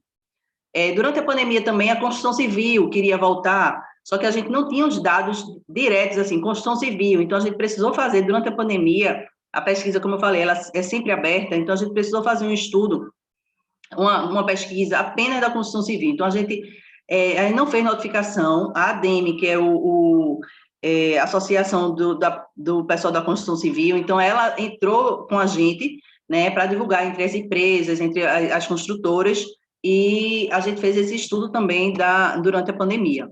Mas eles aí já estava mais calma a pandemia, e logo depois eles voltaram, eles conseguiram voltar. Como a CTTU, hoje eu estou na CTTU, né, e a CTTU é que faz a implantação de infraestrutura cicloviária, de implantação de faixa azul, que são as faixas prioritárias de transporte público. Então, sempre que a gente vai implantar alguma dessas infraestruturas, a gente usa os dados da pesquisa OD, né? Como é o deslocamento, quantas viagens tem nessa área,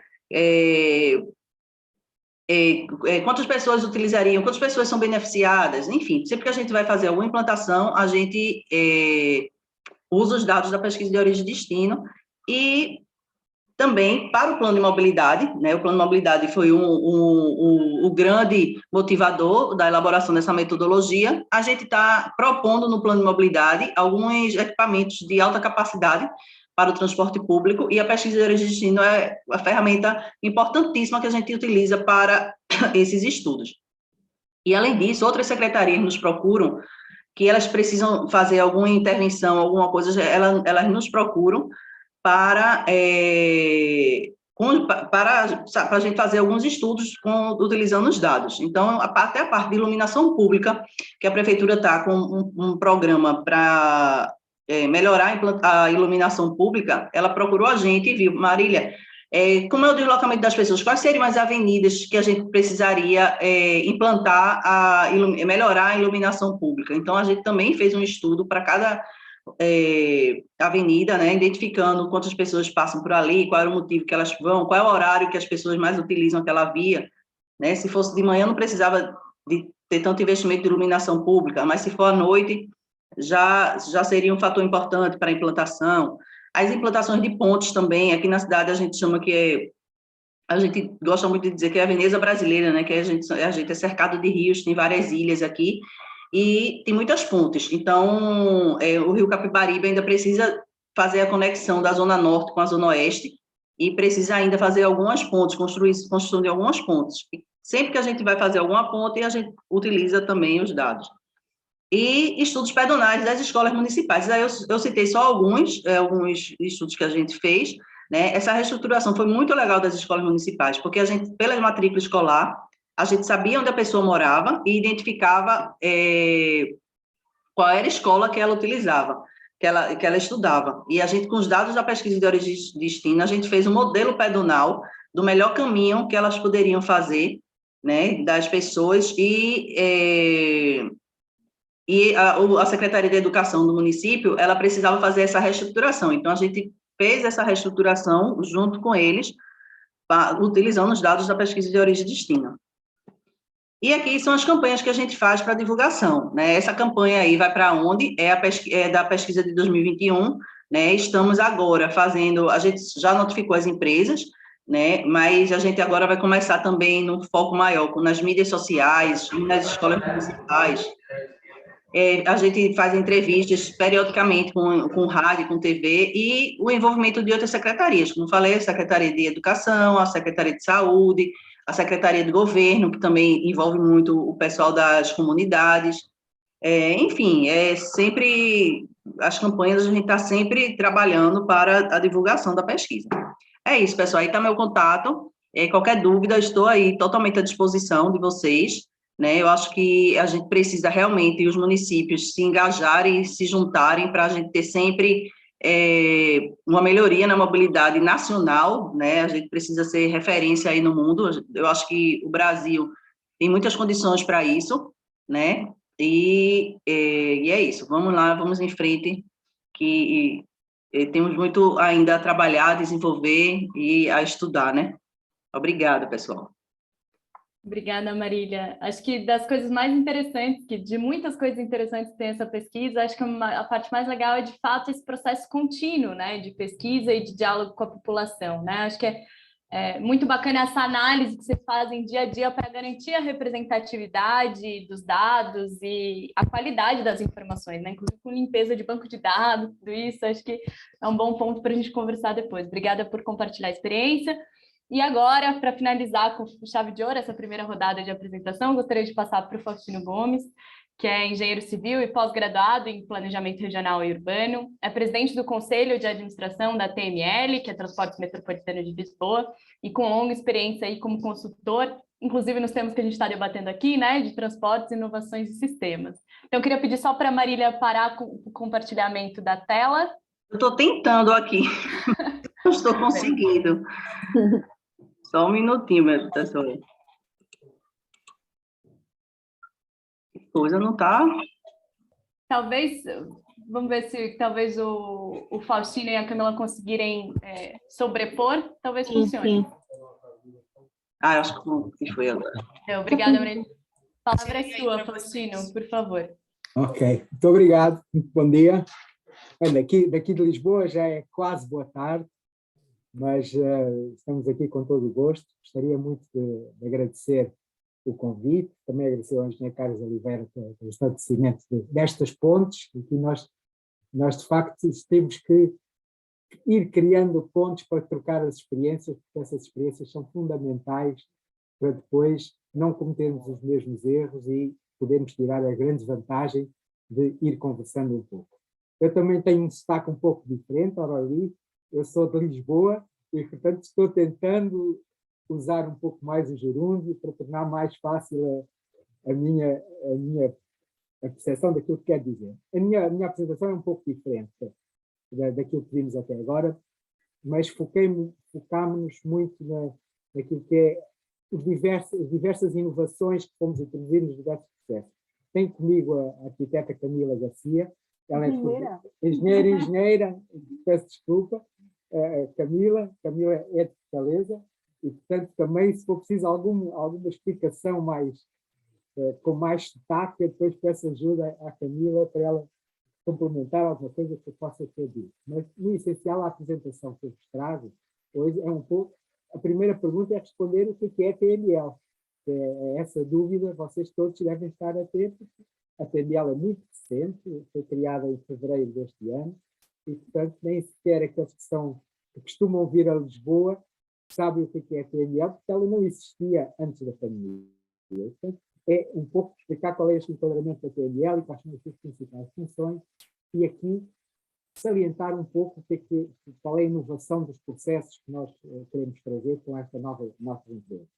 Por outro lado, também achei importante falar-vos um pouco sobre o que tem sido o tarifário e a revolução que aconteceu em Lisboa em abril de 2019, e falar-vos dos impactos que teve uma lógica diferente do tarifário. Também falar-vos um pouco de como é que vamos concretizar a operação desta grande empresa que a TML está criando, que se vai chamar Cartismo Metropolitano, e com isso falar-vos um pouco na inovação que foi aqui na forma de contratar as empresas que tinham processos de contratação muito diferentes. Também falar-vos um pouco daquilo que nos traz essencialmente a esta sessão das plataformas de gestão e de informação.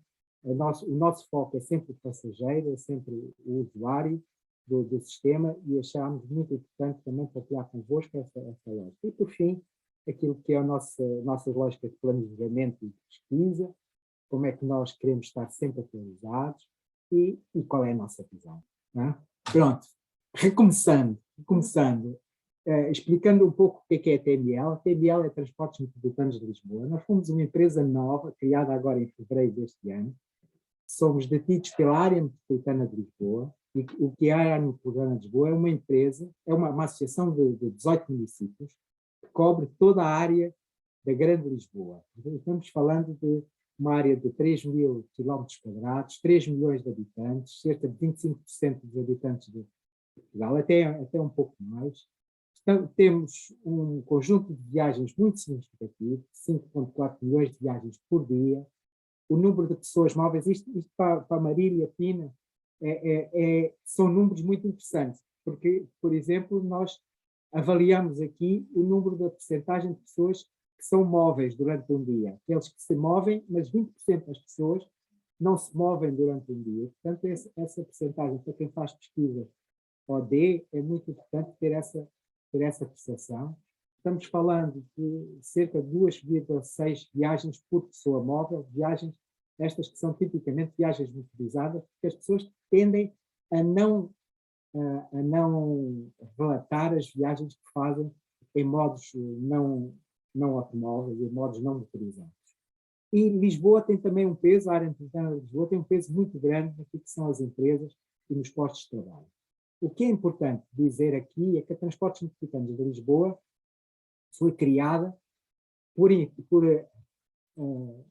incorporação de duas entidades. Uma era a entidade que se chamava Hotelis, que era gestor de todo o sistema de bilhetagem da área metropolitana de Lisboa, e tudo o que tinha a ver com a área de planejamento do Departamento de Mobilidade da área metropolitana. E com isso, nós tivemos uma coisa boa, que tínhamos equipa no primeiro dia do nosso funcionamento. A coisa má é que no primeiro dia do nosso funcionamento tivemos logo que trabalhar e continuar a dar as respostas que estas duas outras entidades já davam. E, portanto, não tivemos aquilo que nós aqui às vezes chamamos que é algum tempo de respiro. Não tivemos tempo para respirar, tivemos que continuar todo o trabalho que estava a ser desenvolvido, e todo esse trabalho teve que ser feito de forma a que as pessoas, os usuários do sistema, não sentissem a nossa presença e não se tivessem razões de queixa de nós estarmos a fazer alguma coisa menos bem feita. Quais são as nossas principais funções? Nós temos, no essencial, primeiro que tudo, dizer-vos que nós focamos-nos no passageiro. Rapidamente nós queremos deixar de ter só este foco no passageiro dos sistemas de transportes em si, e passar a ter o foco nas pessoas, em todas elas, quer sejam ou não sejam passageiros do sistema de transportes. Mas para já, numa fase que estamos muito inicial do nosso início da atividade, não queremos pensar diferente de servir bem o nosso passageiro. E esse nosso foco é muito, muito, muito dirigido e não nos vamos distrair com outras coisas, embora tenhamos na nossa operação, na nossa empresa, várias funções, todas elas muito importantes. A primeira tem a ver com recebemos o sistema de bilhetagem de todos os modos, não somente do modo ónibus, de todos os modos, e, portanto, temos que garantir que isso funciona bem e que introduzimos aí também novas formas de trabalhar a bilhetagem e de fazer o tarifário. Temos também uma necessidade grande de ter um sistema de informação e de tecnologia, uma plataforma integrada que permita dar resposta a todos os desafios que queremos fazer.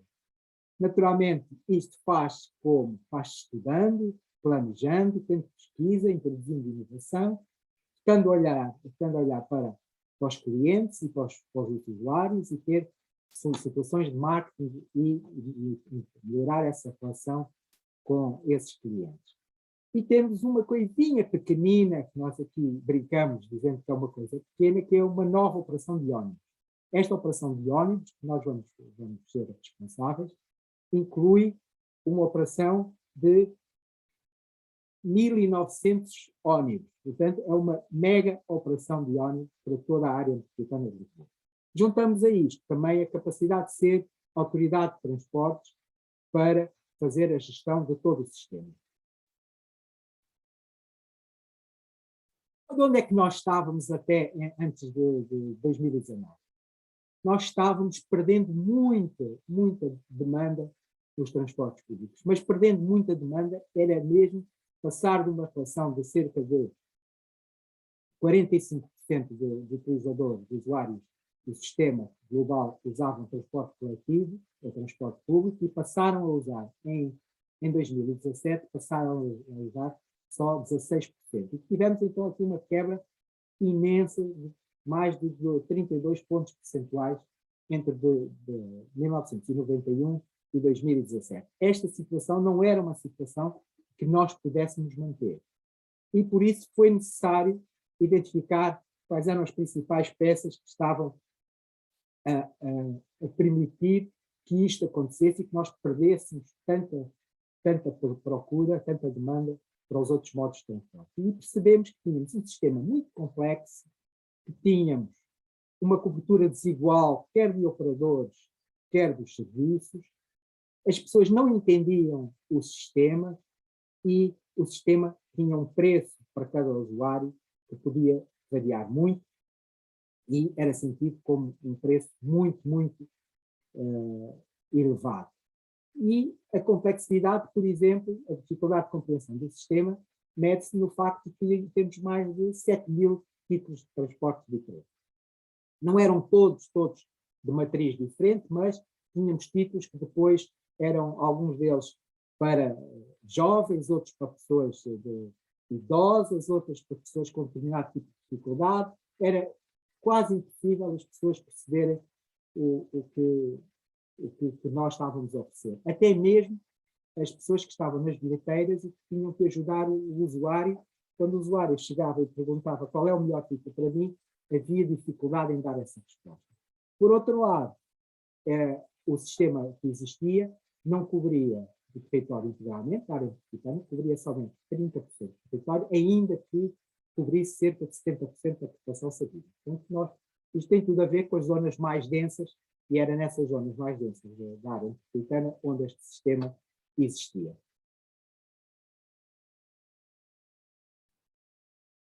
Com o novo sistema que entrou em abril de 2019, nós passamos a ter, que se chama Sistema Navegante, passamos a ter uma lógica completamente diferente. Passamos a ter uma lógica em que todos os modos passam a estar integrados no novo título, e, portanto, isso permitiu alargar a intermodalidade para toda a área metropolitana. Toda a área metropolitana passou a estar incluída com este novo título, e, portanto, deixou de haver zonas do território que não eram utilizadas, ou que não podíamos usar este título, e o preço reduziu muito. O preço, que era muito variável e dependia muito do para origem destino que as pessoas queriam usar, passou a ter só duas simplificações. Ou era para usar numa zona urbana, dentro de cada um dos municípios, e por isso tinha um preço de 30 euros, ou o navegante metropolitano que dá acesso a toda a área metropolitana tinha um preço de 40 euros. E depois introduzimos também aqui algo diferente. Pensámos que muitas das vezes, até pelos relatos que tínhamos de falar com as pessoas, que os jovens necessitavam de ter acesso ao transporte público, e o transporte público era caro. Então, o navegante, para menos de 12 anos, passou a ser gratuito, totalmente gratuito para todas as pessoas, todos os jovens com menos de 12 anos. E os mais velhos, os acima de 65, passaram a ter acesso também a toda a rede por um preço que corresponde a metade do valor do navegante metropolitano, cerca de 20 euros. Não é cerca, é 20 euros. Outra coisa que sentimos que era importante é que as famílias, apesar do preço ter diminuído muito, as famílias, quando tinham que comprar 2, 3, 4 passes, isso tudo somado representava um grande encargo no orçamento familiar, e por isso foi necessário criar dois tipos de navegante, que é o navegante família, para as pessoas que só precisam do navegante na lógica do município, ou para as pessoas que necessitam de navegante numa lógica mais metropolitana, de toda a área metropolitana. E esse título de família corresponde ao preço de 2 pessoas estarem a utilizar o sistema, mesmo que a família tenha 4, 5, 6 pessoas, só pagam no seu conjunto o correspondente a 2 pessoas. Tem um esforço muito grande, isto correspondeu a um esforço muito grande financeiro, que eu aqui não vou explicar, mas teve aquilo que todos nós esperávamos, foi uma resposta muito boa da demanda. A demanda aumentou 18% só naquele período de abril a dezembro, mas depois surgiu a pandemia. E com a pandemia, tudo aquilo que tínhamos ganho foi perdido. Felizmente, neste momento, estamos recuperando e já estamos próximos daquilo que eram os nossos valores em 2018, ou seja, antes de termos implementado o sistema navegante. Temos fé que, mas isto é mesmo ser um otimista, sou normalmente um otimista, temos essa expectativa que seja possível recuperar ainda durante 2022, início de 2023, os números iniciais de 2019. Mas é algum otimismo da nossa parte, porque neste momento estamos em 76%, 77% do que tínhamos antes da pandemia. Todo este novo sistema foi feito, e a lógica de integração de todos os modos foi feito já numa perspectiva de uma abordagem de Mobility as a Service, ou seja, começar a criar as condições para, com a integração de todos os modos, podermos ter uma oferta mais integrada de tudo que é transporte, sistema de transportes na área metropolitana de Lisboa. Mas falava eu daquilo que é uma pequenina alteração do que vai acontecer aqui em Lisboa, que é esta operação de sistema de ônibus que vai cobrir toda a área metropolitana de Lisboa, somente com exceção das redes urbanas de Lisboa, Cascais e da Fé. Tudo o resto vai ser operado por nós, Transportes Metropolitanos de Lisboa, sob uma marca, a marca da Capital Metropolitana, e estamos falando de uma operação que envolve 88 milhões de veículos quilómetros por ano, ou 1.900 novos veículos, como eu referi, e fizemos um esforço muito grande para que a idade média da frota, dos ônibus, baixasse muito. E essa idade média dos ônibus, em termos daquilo que foi o contrato, baixou para menos de 1 ano. Vamos ter uma imagem única de todo o sistema. E vamos ter qualquer coisa como 580 linhas, das quais somente 22% vão ser iguais àquilo que hoje existe no sistema. E 23% dessas linhas que vamos ter serão linhas novas. Linhas novas que correspondem a servir zonas que hoje não são bem servidas, corresponde a aumentar também a frequência da oferta, e essa frequência é aumentada muitas vezes nos períodos horários que as pessoas mais se queixavam.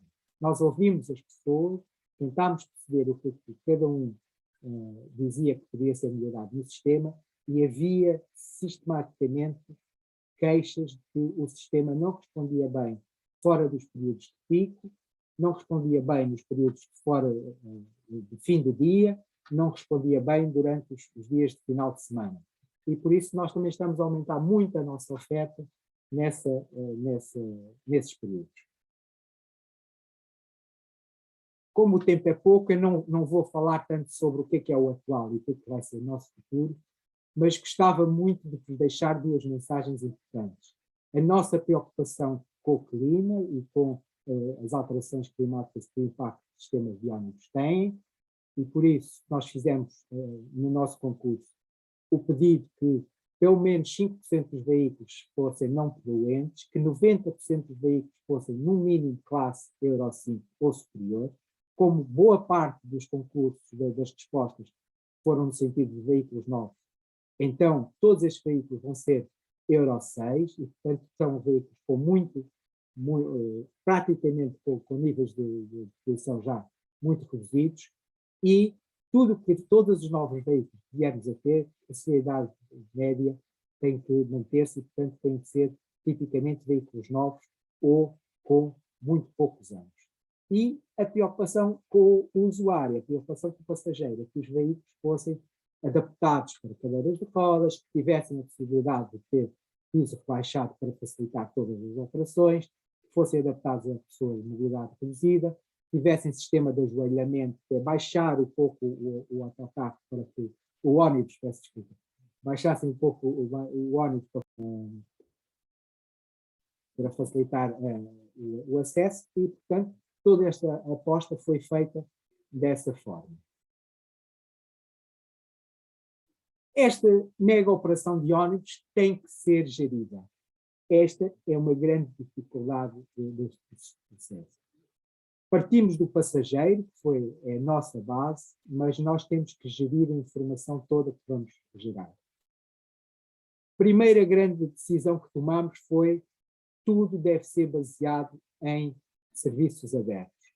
Ou seja, nós vamos gerar muitos dados, nós não temos a veleidade de pensar que sabemos tirar todo o partido dos dados, temos ideias, sabemos como fazer, mas sabemos que há muitas pessoas a pensar também sobre o sistema e a poder fazer sugestões sobre o sistema. E por isso resolvemos que devíamos ter uma filosofia de dados abertos e vamos permitir, naturalmente, respeitando tudo o que é necessário respeitar por causa da proteção de dados individuais, mas vamos dar a possibilidade das pessoas olharem para os dados e fazerem propostas de melhoria e apresentarem apps, aplicações que possam responder a necessidades de nichos de mercado que nós não estamos a conseguir atingir.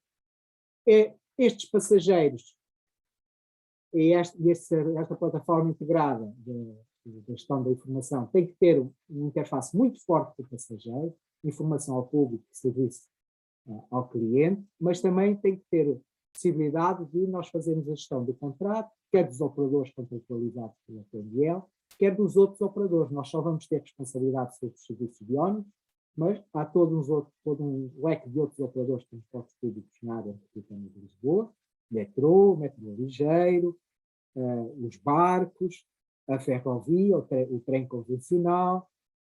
Temos vários outros modos que era necessário incluir nesta plataforma e ir gerindo também a sua oferta. E temos algo que para nós é muito importante, começamos a ter muitos operadores de mobilidade partilhada. Estamos aqui falando das bicicletas, estamos aqui falando das scooters, estamos aqui falando do módulo a pé e de outras propostas que possam vir a surgir e que nós temos que estar disponíveis para acolherem este sistema. Este sistema não é um sistema de ônibus, é um sistema em que o transporte público é estruturante, mas aquilo que nós comumente chamamos a last mile, a última milha, quer no início, quer no fim, ou a primeira e a última milha, como eu gosto de dizer, essas necessidades de mobilidade, por vezes, não estão cobertas e, portanto, aqui, esta ligação que nós queremos ter aos operadores de mobilidade partilhada, e podemos dar o exemplo que neste momento já temos, por exemplo, com a Bolt, com quem temos acordos para a utilização seja mais fácil, mas temos outros, com vários operadores de bicicletas. Esta lógica era uma lógica importante. E também era importante ter, na relação com os passageiros, uma rede de redes internas. Com tudo isto, nós criamos a plataforma, estamos criando a plataforma integrada da gestão da informação, que vai ter dados para o planejamento da rede, vai ter dados para a gestão de contrato, vai ter dados importantes para a gestão da dieta intermodal. E o que é que queremos dizer com isto? Queremos dizer que é necessário depois, o passageiro, o utilizador, quando usa o sistema, não quer saber para quem vai o dinheiro, como é feita a repartição do dinheiro. Essa repartição e essa se quisermos, a forma como depois é feita a gestão do negócio para o utilizador não é nada importante. Mas para todos os operadores e para nós em particular também, essa gestão é muito importante. E, portanto, é necessário fazer a gestão da diética intermodal e de todas as receitas. E depois temos saídas desta nossa plataforma. Uma, para nós, é fundamental, é a informação ao público, com os painéis de informação. Nós vamos ter um conjunto muito significativo de painéis de informação, vamos ter 370 painéis de informação, que ainda assim são poucos para a área metropolitana de Lisboa, porque a área é muito grande, mas passámos de 4 ou 5 para 370 painéis de informação, e depois passamos a ter que, de forma muito mais fácil de comunicar com as pessoas. Vamos ter várias apps e websites para as pessoas poderem comunicar connosco. Temos sempre o cuidado de todas estas plataformas permitirem a interação. Não são só plataformas em que nós comunicamos as coisas, são plataformas em que as pessoas também podem falar connosco, podem dar sugestões. Mais uma vez, nós sabemos que não sabemos tudo e não podemos estar e não conseguimos estar atentos a tudo. Mas sabemos que temos um aliado muito forte para que o sistema seja melhorado, que é quem usa o sistema ou quem olha para o sistema. E por isso temos esta relação sempre de capacidade de permitir dizer o que andamos fazendo e como é que as pessoas podem usar melhor o sistema, mas também permitir às pessoas dizerem como é que nós podemos olhar para o sistema de uma forma diferente e podemos ir melhor. Temos também uma lógica com as entidades empresariais, fazemos a gestão com outras entidades de dados abertos, CMDL quer dizer Câmara Municipal de Lisboa, ou seja, município de Lisboa, mas há outros.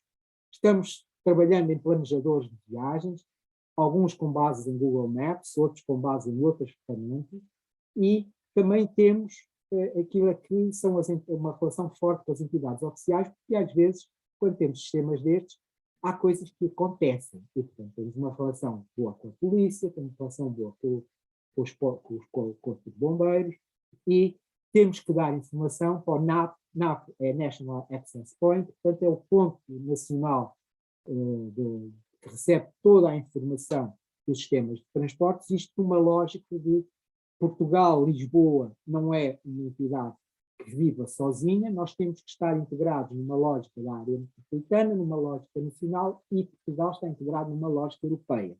E é importante que tudo o que nós vivemos a produzir no âmbito desta nossa plataforma possa ser lido por diversos sistemas. E, portanto, existem normativos europeus para a forma como os dados devem ser produzidos, como é que os dados devem estar arrumados, como é que devemos trabalhar dados estáticos e dados dinâmicos, e isto é um input importante da forma como nós desenhamos a plataforma de gestão, mas também vai ser um output importante para a nossa plataforma de gestão para conseguirmos, com a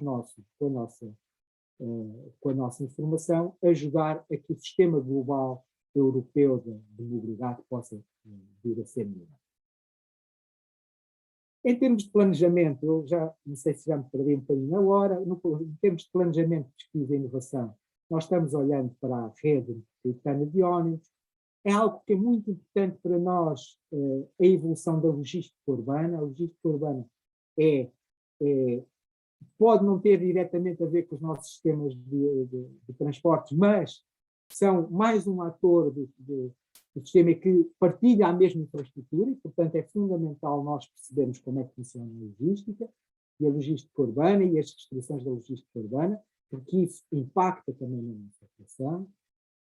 Não podemos esquecer que a rede ciclável é fundamental. Nós, na Europa e aqui em Lisboa, apesar de sermos conhecidos pela cidade das 7 colinas, É possível usar com muita facilidade a bicicleta e, sendo possível usar a bicicleta, temos que ter uma rede metropolitana lógica, não termos ciclovias que depois terminam em lado nenhum e coisas desse género. Temos que ter o cuidado de ter uma lógica integrada da rede metropolitana ciclável.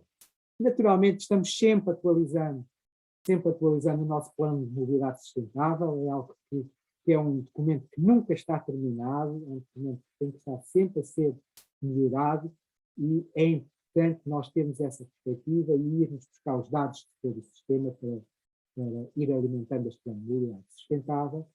Algo que para nós é muito importante, alguns corredores de ónibus que são corredores com elevada demanda, e tendo elevada demanda pode fazer sentido nós procurarmos infraestruturas de transportes públicos de alta capacidade. No Brasil é muito comum termos sistemas de BRT. Nós aqui também estamos usando a lógica do BRT, que é pela sua economicidade, pela forma mais fácil da sua implementação, mas também estamos olhando para sistemas de elétricos rápidos, para sistemas de light rail. Não podemos pensar que as pessoas não têm que ter uma interação fácil com o sistema, e, portanto, a interação faz pelos sistemas tarifários, e nós agora estamos trabalhando muito, já trabalhamos na lógica do espaço, agora estamos trabalhando muito na lógica dos bilhetes ocasionais, e algo que é comum a todos nós, provavelmente, que temos de trabalhar bem, que tem a ver com as fontes de financiamento. É sempre um ponto delicado que temos que ter sempre em consideração. Queria deixar-vos também aqui a indicação que a TML tem uma preocupação grande de se manter atualizada e perceber o que é que se vai fazendo na Europa, e a Europa tem um programa muito forte. A Europa, quando digo Europa, digo a Comissão Europeia, tem um programa muito forte de inovação, de pesquisa, e a TML tem estado em vários projetos. Eu aqui realço cinco projetos que estão, os primeiros 4 estão a decorrer neste momento.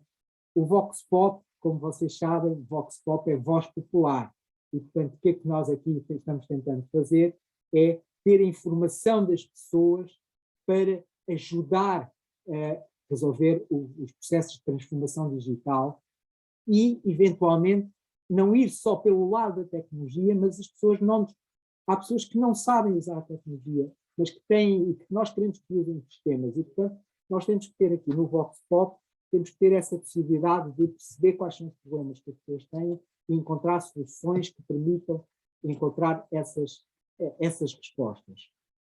O Smart Hub é um projeto piloto de soluções de hubs de mobilidade. Para vos dar um exemplo muito simples, nós, quando usamos a nossa bicicleta, depois temos que aguardar em qualquer lugar para termos a interação com o restante sistema de transporte. E, portanto, nós estamos criando aqui, é uma palavra que não sei se nós inventamos, não sei se existe no Brasil, mas que chamamos de bicicletários, ou seja, parques de estacionamento de bicicletas, que permitem acoplar também serviços. Às vezes nós precisamos fazer uma pequena manutenção da bicicleta, nós precisamos lavar a nossa bicicleta. Este exemplo destes hubs de mobilidade para bicicletas, nós estamos aqui com este projeto piloto do Smart Hub também a perceber que outros modos da micromobilidade podem entrar nesta lógica de serem complementares daquilo que é a mobilidade, a acessibilidade proporcionada pelos sistemas de transportes convencionais e acrescentar esta componente da micromobilidade.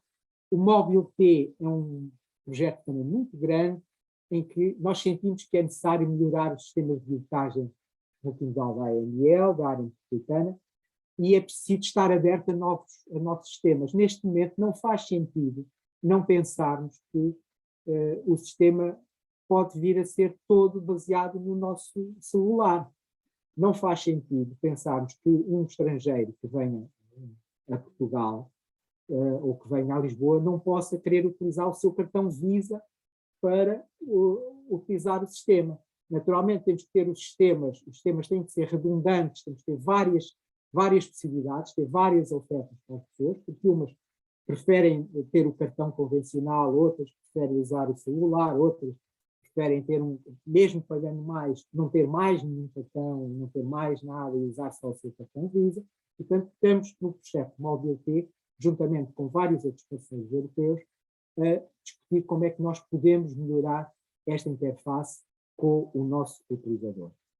O Data for PT é data para transportes públicos, o Data é um piloto para o formato dos dados NetEx. Os NetEx é a tal base de dados comum, ou formato de dados comum que a Comissão Europeia pretende implementar, está já a implementar, e, portanto, nós temos aqui, temos dados em GTFS, já aqui falamos sobre isso, temos dados de outros sistemas de apoio à exploração dos operadores de transportes públicos, e temos que ter formas de convergir todos esses novos dados para esta lógica dos formatos NetEx, e, portanto,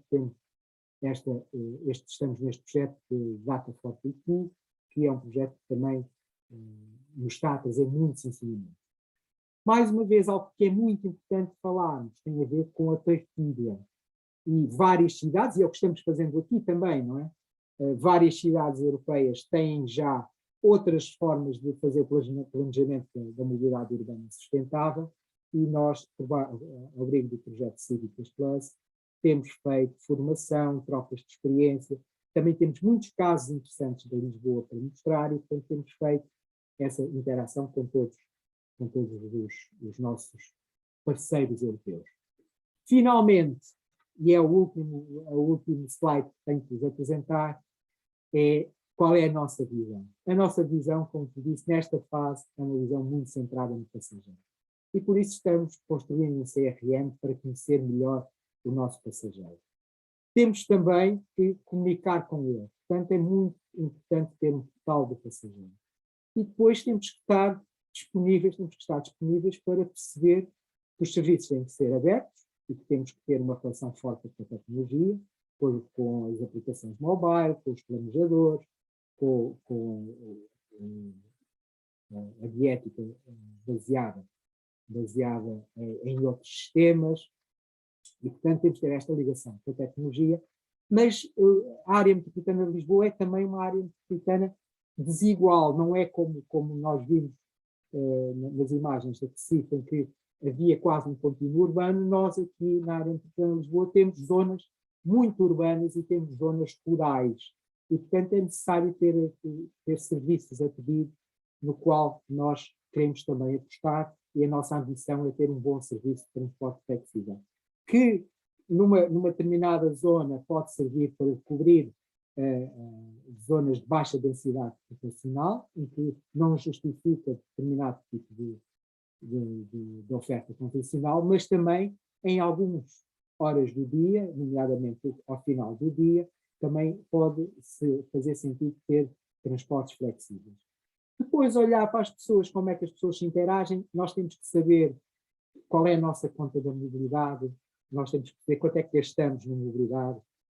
É uma lógica muito mais institucional, perceber que o nosso dinheiro foi aplicado em quê, quanto é que custa fazer determinado tipo de investimentos, quanto é que custa construir uma nova linha de metrô, quantos por cento dessa linha de metrô é coberta pelo sistema, quantos por cento são de fundos públicos, e, portanto, é fundamental irmos mantendo sempre uma lógica de uma conta de mobilidade.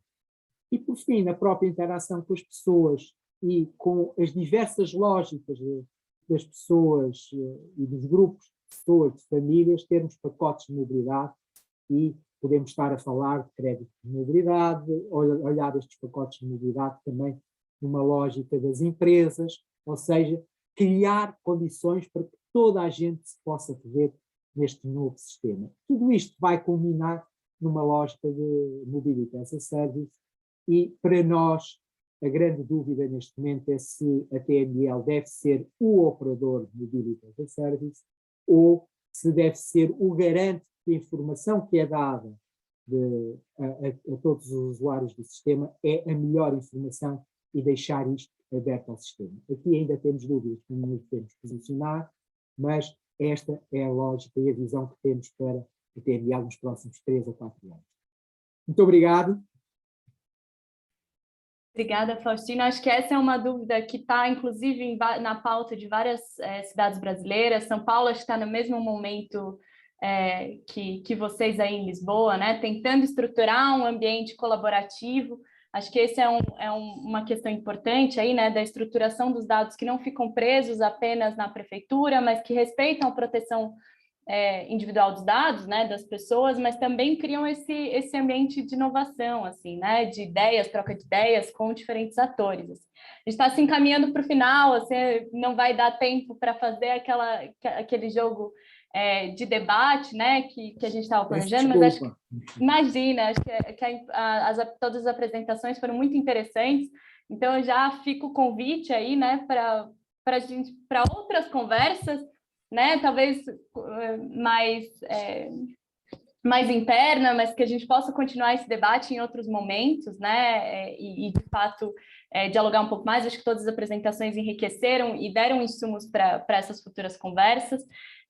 Queria passar a palavra para a prefeita Raquel Chini, que eu sei que tem algumas pontuações sobre essas apresentações que foram feitas aqui, e também já para realizar o fechamento desse evento que está chegando, né? Temos os 10 minutinhos finais.